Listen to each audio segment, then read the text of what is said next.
Classes में आप लोगों का एक बार फिर से स्वागत है। आज हम लोग जानेंगे कि भारत में यूरोपीय कंपनियों के आगमन का क्रम। हम लोग पढ़ते हैं आधुनिक भारत में बहुत सारी यूरोप की कंपनियां व्यापार के उद्देश्य से भारत में आई थी। तो हम पढ़ते हैं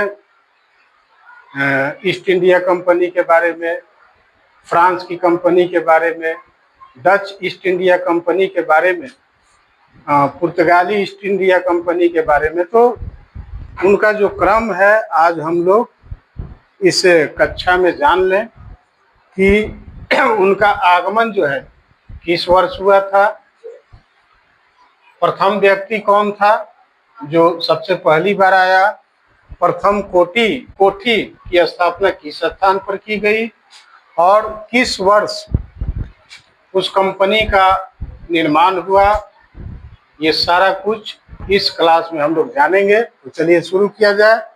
सबसे पहले भारत में पुर्तगाल, हम लोग पढ़ते हैं कि भारत में सबसे पहले पुर्तगाल के लोग आए थे, है ना।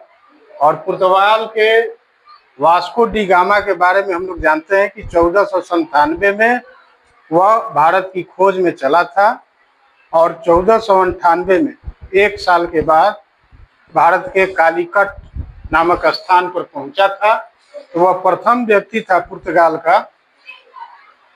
और पुर्तगालियों के द्वारा एक कंपनी स्थापित की गई थी 1498 में, जिसका नाम है एस्तादो द इंडिया। प्रथम व्यक्ति के रूप में आप लिख सकते हैं वास्को डी गामा को, क्योंकि पहली बार भारत आया था। और प्रथम कोठी की स्थापना 1503 में की गई थी कोचीन, जो कि केरल में है। और वास्को डी गामा दूसरी बार जब भारत आता है 1502 ईस्वी में, तो सबसे पहले उसी के द्वारा कोचीन में पुर्तगाली कोठी की स्थापना की गई। और जितने भी यूरोपीय कंपनियां आई यहाँ, तो सबसे पहले पुर्तगालियों की ही कोठी स्थापित थी। दूसरे नंबर पर ब्रिटेन देश है, इंग्लैंड, जिसने एक कंपनी का निर्माण किया लंदन में, जिसका नाम था the governor and merchants of London trading into the east Indies, जिसे हम लोग ईस्ट इंडिया कंपनी कहते हैं। वास्तव में जब इस कंपनी को स्थापित किया गया था सन 1600 में, तो इसका इतना बड़ा नाम था और बड़ा ही इम्पोर्टेंट है। बहुत सारे जो हाई लेवल के कॉम्पिटिटिव एग्जाम होते हैं उनमें ये प्रश्न पूछा गया है। और ये कंपनी स्थापित होती है 1600 में। और कैप्टन हॉकिंस, हालांकि प्रथम व्यक्ति का पता नहीं है कि 1600 में कंपनी स्थापित हुई तो सबसे पहले कौन आया था, लेकिन हम लोग कैप्टन हॉकिंस के बारे में पढ़ते हैं, जो कि 1608 में पहली बार जहांगीर के दरबार में आया था। और इसने सूरत में कोठी स्थापित करने की अनुमति प्राप्त की थी 1608 में। तो सूरत जो है इनकी प्रथम कोठी थी, सूरत वाली कोठी। तीसरे नंबर पर नीदरलैंड देश की एक कंपनी थी, जिसको डच कंपनी के नाम से हम लोग जानते हैं।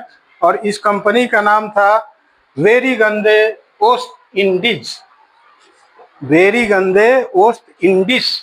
इसकी स्थापना 1602 में हुई थी। और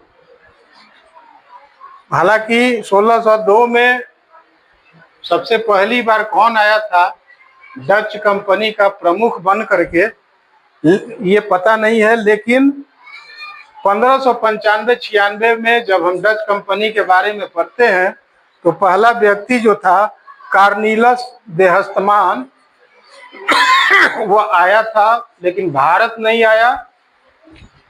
आगमन के क्रम में वह इंडोनेशिया जाता है, वहां से व्यापार करता है, लेकिन लौटने के क्रम में वह भारत आता है। इसीलिए प्रथम व्यक्ति कार्निलस देहत्मान को कहा जाता है, इसे हाउटमैन भी कहते हैं हम लोग। और कंपनी बनने के बाद 1605 में आंध्र प्रदेश के तट पर मछलीपट्टनम स्थित है, जहां पर डचों की प्रथम कोठी स्थापित होती है। एक और कंपनी जिसके बारे में विस्तृत जानकारी नहीं है क्योंकि इनका कारोबार बहुत कम दिनों का था, वह डेनमार्क की एक डेनिश कंपनी थी। डेनिश कंपनी नाम था, इसकी स्थापना 1616 में हुई थी। प्रथम व्यक्ति के आगमन का पता नहीं है। और प्रथम कोठी तंजौर, जो कि तमिलनाडु राज्य में पड़ता है, प्रथम कोठी यहीं स्थापित हुई थी। बाद में इन्होंने सीरमपुर बंगाल में भी कोठी स्थापित किया था।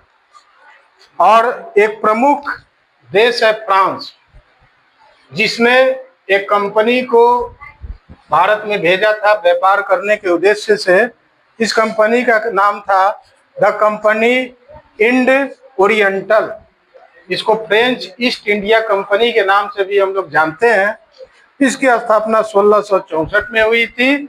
और इस कंपनी का जो प्रधान था, जो पहली बार कंपनी को लेकर के भारत आया था, उसका नाम था फ्रांसिस्को कैरो। और इसके साथ में एक ईरानी व्यापारी था जिसका नाम था मरकारा।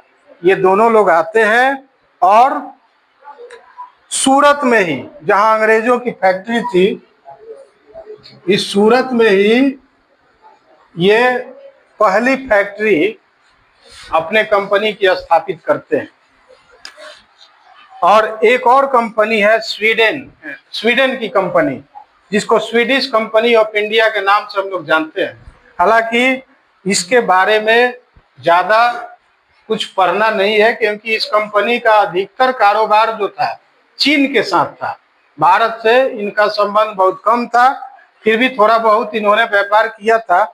इस कंपनी की स्थापना हुई थी 1731 में। कौन पहले आया और कहाँ फैक्ट्री स्थापित की, इसके बारे में कुछ पता नहीं है।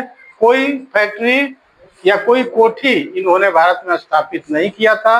ये थोड़े समय के लिए आए और थोड़े समय में ही इन्होंने अपनी कंपनी को अंग्रेजों को बेच दिया और यहाँ से चलते बने। तो ये आगमन का क्रम है कंपनियों का। आशा है इस चार्ट से आप लोगों को बहुत फायदा मिलेगा। तो चलिए आज हम लोग इतना ही रहने देते हैं। धन्यवाद।